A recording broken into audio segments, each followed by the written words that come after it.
सुफियान शाम से एक काफिला जिसमें 50,000 सोने के सिक्के और हर किस्म का माल मौजूद था लेकर मक्का जा रहा था। लेकिन दरमियान में एक बहुत बड़ा मसला था। मक्का पहुंचने के लिए उसको मदीना के पास से गुजरना लाजमी था और मदीना में इस काफिले को ढूंढने के लिए तैयार बैठे हुए थे। तो अबू सुफियान ने सोचा क्यों ना एक मिनट, मुसलमान काफिला ढूंढ रहे थे, मुसलमान कैसे काफिला ढूंढ सकते हैं, वो भी रमजान के महीने में। असल में बदर की जंग से 1 साल पहले मुसलमान मक्का से हिजरत करके मदीना गए थे। वो अपने साथ कुछ भी लेकर नहीं गए थे सिवाय उन कपड़ों के जो उन्होंने पहने हुए थे। मक्का वालों ने इनको गुस्सा दिलाने के लिए इनकी सारी चीजें, जमीन, घर सब बेच दिए। और ये वो काफिला था जिसमें बहुत सारा सामान वो था मक्का के मुसलमानों से लूटा गया था। मुसलमान लूट नहीं रहे थे बल्कि अपने लूटे हुए सामान का बदला ले रहे थे। तो अबू सुफियान इस काफिले का हेड इस टेंशन में था, अगर वो इस रास्ते से गया तो मुसलमान तो उसको छोड़ेंगे नहीं। उसने अपना रास्ता बदला और मक्का एक खत भिजवाया। मक्का वाले फुल स्पीड काफिले की मदद के लिए पहुंचे। तो वो बंदा जैसे ही मक्का पहुंचा उसने काबा के पास जाकर अपने ऊंट के कान और नाक काट दिए और अपने कपड़े फाड़कर जोर जोर से मदद के लिए चीखने लगा। ये उस जमाने में इनका इमरजेंसी दिखाने का एक तरीका था। मुसलमान फौज ऑलरेडी काफिले को रोकने के लिए निकल चुके थे। अबू जहल ने उस कासिद से पूछा कितने आदमी थे? उस कासिद ने कहा कुछ 313 लोग होंगे। अबू जहल ने कहा हम 1000 लोग लेके जाएंगे। फिर उसने पूछा मुसलमान के काफिले में कितने घोड़े होंगे। उसने कहा कुछ We'll bring 170. अबू सुफियान का काफिला मेन रास्ते को छोड़कर किसी और रास्ते से निकल चुका था। अब लड़ाई करने की कोई जरूरत नहीं थी क्योंकि काफिला तो बच गया। The caravan is safe, so there is no need to fight. Not fight. लेकिन अबू जहल ने कहा अगर अब काफिला बच भी जाए हम इन मुसलमानों को नहीं छोड़ेंगे क्योंकि इनके एक एक बंदे को मारने के लिए हमारे पास 3 लोग मौजूद हैं। We finish them tomorrow. We fight. Mohammad सल्लल्लाहु अलैहि वसल्लम ने अपने फौज को बदर के पास पहले कुएं के पास जाकर पड़ाव डालने का हुक्म दिया। तो एक सहाबी ने आकर पूछा या रसूल अल्लाह, ये जगह आपने अल्लाह के कहने पे चूज की है या मशवरे से? तो आप सल्लल्लाहु अलैहि वसल्लम ने कहा कि ये तो मशवरे से चूज की गई है। तो उसने कहा अगर हम आगे जाकर पड़ाव डालें तो वहाँ पानी भी ज्यादा है तो हम दुश्मनों को इन कुओं पे कब्जा करने से भी रोक सकेंगे। आप सल्लल्लाहु अलैहि वसल्लम को इसका मशवरा बहुत पसंद आया और पूरी फौज आधी रात को इस जगह से इस जगह पर आ पहुंची।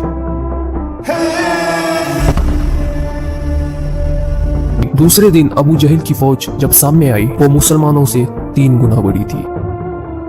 उत्बा वेरी रिच बिजनेसमैन अपने भाई और बेटे के साथ सामने आया और मुसलमानों को चैलेंज किया क्या कोई है जो हमसे आकर लड़ाई कर सके। मदीना के 3 अंसारी इनसे लड़ने के लिए सामने आए। तो उतबा ने कहा ये कौन है? तो उतबा ने कहा हमें अपने भाइयों के सर काटने हैं जिन्होंने अपने बाप दादाओं के साथ बगौत की है। हजरत हमजा, हजरत उबैदा और हजरत अली रजी अल्लाह तआला अन्हु सामने आए और लड़ाई शुरू हुई। हजरत उबैदा जख्मी हुए लेकिन उतबा, उसका भाई, उसका बाप तीनों जख्मी हुए। उतबा का बेटा हुज़ैफा जो कि मुसलमानों की फौज में था उसके सामने ही उसके भाई, बाप और चाचा को मारा गया लेकिन वो मुसलमानों की फौज में ही रहा।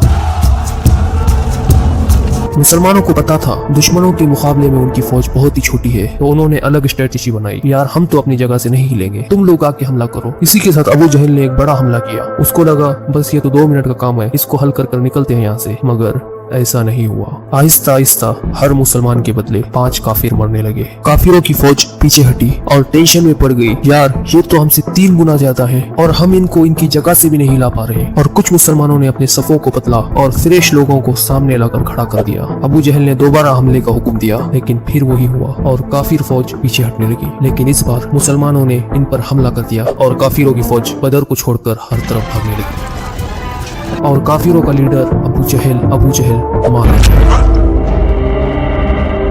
मक्का में सारे लोग जीत का इंतजार कर रहे थे क्योंकि पिछले 60 साल में मक्का के कुरैश को कोई बड़ी शिकस्त नहीं हुई थी और इसकी वजह से पूरा अरब कुरैश को अपना लीडर मानता था। और मक्का के लोग सिर्फ 313 सहाबा से हार गए और पहले जो लोग बदर से भागकर मक्का पहुंचे तो उन पर किसी ने यकीन ही नहीं किया। ऐसा हो ही नहीं सकता, हम जंग हार गए हो। और आहिस्ता आहिस्ता उन्हें समझ आने लगी ये जंग और अपनी पूरी इज्जत अरब में हार चुके हैं। एक मशहूर वेस्टर्न हिस्टोरियन लिखते हैं कि जंग बदर से पहले अरब मोहम्मद को एक कमजोर आदमी समझते थे जिसको अपने ही लोगों ने निकाल दिया था और वो दूसरों से मदद मांगता फिरता था। लेकिन जंग बदर के बाद मोहम्मद एक बादशाह, मिलिट्री जीनियस के तौर पर पूरे अरब में मशहूर हो गया क्योंकि उन्होंने अपने से बड़ी 3 गुना फौज को हरा के दिखाया था। जीत की खबर लेके जब मुसलमान मदीना पहुंचे, क्योंकि हर तरफ खुशी और सेलिब्रेशन चल रही थी, लेकिन जैसे ही रसूल अल्लाह सल्लल्लाहु अलैहि वसल्लम अपने घर में दाखिल हुए, उनको पता चला उनकी बहुत ही प्यारी बेटी रुकैया, जिसे वो बहुत प्यार करते हैं, कुछ ही दिन पहले